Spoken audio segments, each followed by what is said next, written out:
Vamos a revisar las noticias internacionales. La oposición venezolana retomará la calle para presionar al régimen de Nicolás Maduro ante el desconocimiento de los resultados electorales. Donald Trump tiene en sus manos la divulgación de los archivos secretos sobre el asesinato de John Fitzgerald Kennedy, el expresidente asesinado en los Estados Unidos y de los Estados Unidos. Ex-manager de Michael Schumacher denunció que el entorno del expiloto no dice la verdad sobre su salud. El gobierno español rechazó la respuesta de Carles Puigdemont, el presidente catalán, y le urgió a definir antes del jueves sobre la declaración de independencia. Ni Venezuela ni el mundo se comen este cuento, anunció la oposición y reclamó una auditoría de todo el proceso electoral.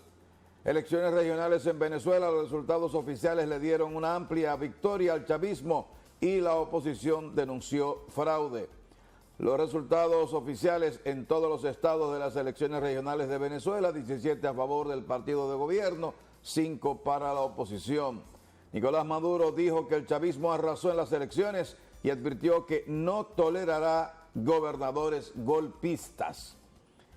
Las dictaduras nunca pierden, el duro mensaje de Laura Chinchilla sobre los resultados de las elecciones regionales en Venezuela. Laura Chinchilla fue presidente de Costa Rica.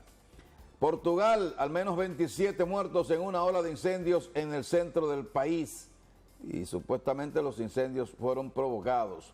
Woody Allen, el actor, dijo sentirse triste por Harvey Weinstein, el productor cinematográfico de Hollywood, que está acusado de acoso y violación sexual contra casi una treintena de actrices, muchas de ellas famosas.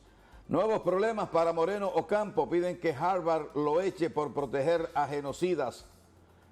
También las primeras imágenes de Ben Affleck, otro actor, tras ser acusado de abuso sexual. El presidente de Cataluña eludió responder sobre la declaración de independencia, pero propuso a Rajoy, presidente del gobierno español, 2 meses para negociar. Al menos 3 personas murieron en una ola de incendios provocados en Galicia. Las fuerzas iraquíes arrebataron a los kurdos el control de una zona rica en petróleo cerca de Kirkuk. James Corden fue abucheado por bromear sobre Harvey Weinstein. Un golpe antideportivo que escandaliza el boxeo británico. La foto por la que Sofía Vergara fue blanco de críticas en Instagram. Evo Morales homenajeó a los soldados que capturaron al Che Guevara. Esta noticia yo tengo que leerla completa porque no entiendo bien. ¿Cuál es? La de Evo Morales, que homenajeando a los soldados que capturaron al Che Guevara. ¿Cómo? Eso no, dame los detalles porque a mí me llama que esto la atención. Como que está contradictoria. El presidente de Bolivia, Evo Morales, asistió este sábado por primera vez a un homenaje que las Fuerzas Armadas le hicieron a los soldados que derrotaron en 1967 al guerrillero Ernesto Che Guevara, pero pronunció un discurso para defender al revolucionario. Bueno, ahí se lavó las manos ahí, ¿verdad? El mandatario, que es un admirador de las ideas y de la lucha del rebelde comunista, habló ante el alto mando militar de las Fuerzas Armadas y decenas de los soldados que combatieron a Guevara, que fueron distinguidos con honores, medallas y un desfile militar. El Che Guevara fue a Bolivia a pelear, eso hay que decirlo. El homenaje se produce después de que esos soldados protestaron porque estaban en el olvido y cuestionaran que Morales hizo varios actos para conmemorar el pasado 9 de octubre los 50 años de la ejecución del revolucionario argentino cubano en Bolivia. Está ya un poco más claro. La influencia de China en Brasil. Ya déjalo ahí. ¿Cuáles son las multimillonarias inversiones del gigante chino en el gigante sudamericano que es Brasil? A las 7:39 minutos, dígame. Hay también, de todo lo que se ha publicado ayer, un tuit que llama mucho la atención de un funcionario, un exfuncionario que se ha convertido en un crítico de sus propios amigos y compañeros de partidos, que no es muy bien visto por mucha gente, incluyendo la prensa comprometida con el bocinazgo. Me refiero a Fernando Fernández, quien fuera director de aduanas. Ese caballero escribió sobre el caso del abogado y profesor asesinado, que después de todo, a quien se estaba, y hay una mala acentuación aquí en su escritura, a quien se estaba extorsionando en verdad era Junior Ramírez. O se callaba o moría. No cayó, no negoció con sus asesinos. Ese es un desdoblamiento del tema de la extorsión.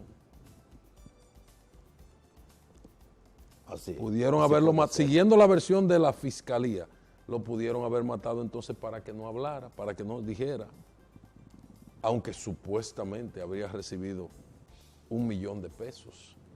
Como adelanto. Sí, que hay que probar cómo lo recibió y dónde está ese dinero, qué hizo con ese dinero, qué movimiento hizo. El dinero tiene que estar en algún sitio, tiene que seguir algún rastro, debe haber una investigación de sus cuentas bancarias, sus movimientos, de sus inversiones, de sus propiedades. Esperemos, que se supone que hoy hay más datos. No, y lo que se supone es que sean enviados ante un juez de atención permanente los privados de libertad, los detenidos, para que se regularice su prisión o se le aplique una medida de coerción. Si se les acusa formalmente, si se les vincula, y el Ministerio Público tiene la responsabilidad de esa parte. Acusados están. No, oficialmente no, Bueno, lo están señalando. La fiscal lo señala, los acusa. O sea que acusados están. Bueno, pues tiene que poner eso en blanco y negro y llevarlo ante un tribunal de atención permanente. Entonces, es una persona que había una orden de un juez para arrestar al director de la ONCE. Eso es lo que yo supongo, pero, Ya hay una orden de pero la versión que da la policía donde se le arresta no dice no nada. lo señala, no lo establece. Y por eso es que yo estoy diciendo en defensa del debido proceso que quizás intuyo, hasta ahora no tengo prueba de que su arresto haya sido por una orden. Lo que se dio a conocer en la nota informativa, no, en la nota informativa no se señala eso, ¿no? Es hasta un tanto novelesca. Yo tuve que leerla como 2 veces para ver qué es lo que dice. Yo también. Usted tuvo que leerla. Sí. ¿Pero y qué fue? Un premio, lo estaban esperando para con honores, porque el hombre fue al Salón de Embajadores. Sabía que ya lo habían apresado vinculado a ese crimen. Pero el memorándum ese de la policía está muy mal redactado. Dice que fue que el tipo que fue al Salón de Embajadores y que lo llevaron de ahí al dispensario médico para un reconocimiento médico. Y que fue, vino con algún problema de salud. Sí. Y que después llamaron a la fiscal, que tenían una orden de la fiscal y que se lo entregaron a la fiscal. No, que lo llevaron a la oficina central. Siguiendo con la policía, tenemos un general como interino de la Dirección Cibao Central, mientras Pilarte, creo que, déjeme buscar el nombre. Mientras sana el titular de ese cargo, que lo sigue siendo el general Víctor Hernández. Y dice interino el nombre mío. Sí, es un interinato. Ya yo lo sabía porque lo había preguntado temprano. Pero ayer vi una nota que interinato, y la nota habla de interinato. Sí, así lo dice.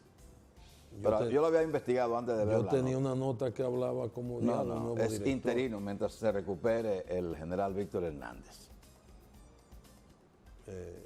Yo estuve entre guardias el sábado con el torneo de golf del Ministerio de Defensa, que según ellos le quedó espectacular. Entonces, eso hay que prepararse para el Gran Tomás, que es este fin de semana. Ahí tenemos imágenes del acto de apertura que se hizo el sábado en la mañana a las 8:30, cadetes en el enestamiento de bandera. El teniente general Rubén Paulino Sen, que estuvo muy emocionado y que resaltó el hecho de que él es santiaguero y que como él había logrado llegar a la cima en su sector, que es la milicia, él entendía que tenía que darle algo a Santiago, y por eso vi por primera vez este torneo, que ya tiene 9 años haciéndose, fue traído a Santiago. Y él estuvo todo el día disfrutando ahí. Pero ese torneo le está pisando los talones.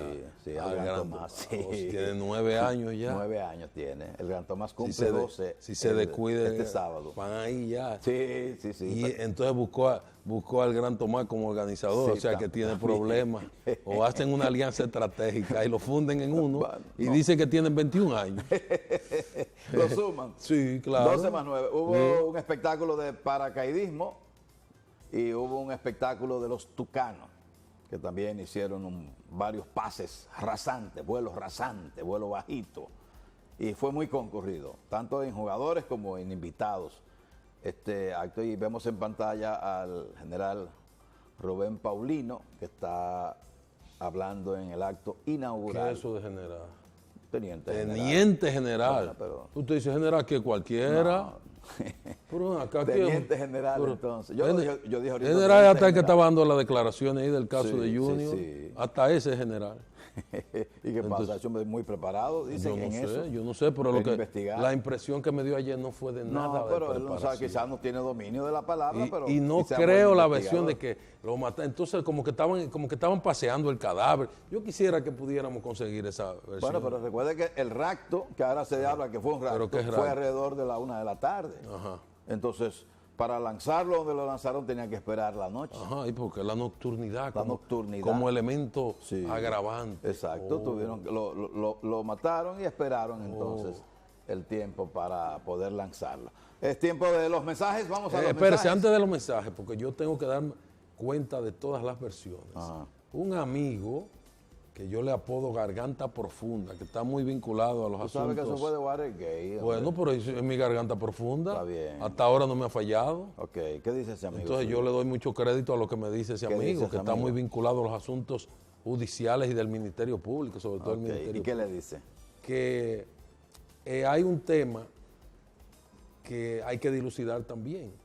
Es que un abogado que ha estado metido en muchos casos sonoros en la capital, de esos abogados muy mediáticos, que son abogados en los medios de comunicación, son especialistas en estar en los medios. Hacen negocio ahí. Entonces, precisamente, él dijo que le había prestado a un policía como custodio, como seguridad, por un tiempo y que se lo había retirado. ¿Usted no leyó eso? Sí. No lo vi eso. Sí, sí, un abogado. Sí, un abogado, al abogado que mataron. de derechos humanos, sí. Que él le había prestado a un policía. Para su seguridad. Sí, que ya se lo había retirado. Entonces, a ese tipo hay que investigarlo también. Sí, ¿por qué se retiró? ¿Y cuándo lo retiró también? ¿Por qué se lo asignó? Y él es oficial de policía, no sabemos qué. ¿Tiene tropa él a su cargo? ¿No es presidente de la Comisión de los Derechos Humanos? No, es uno que vive hablando ahí bueno. y que es medio izquierdoso, izquierdita, porque aquí esto está lleno de sinvergüenza por todos los lados. Bueno. Esto está lleno de sinvergüenza por todos los lados. Así es. Y por eso. Vamos a los mensajes. Por eso estoy dando esa versión. Estelar. ¡Vámonos! La hora estelar.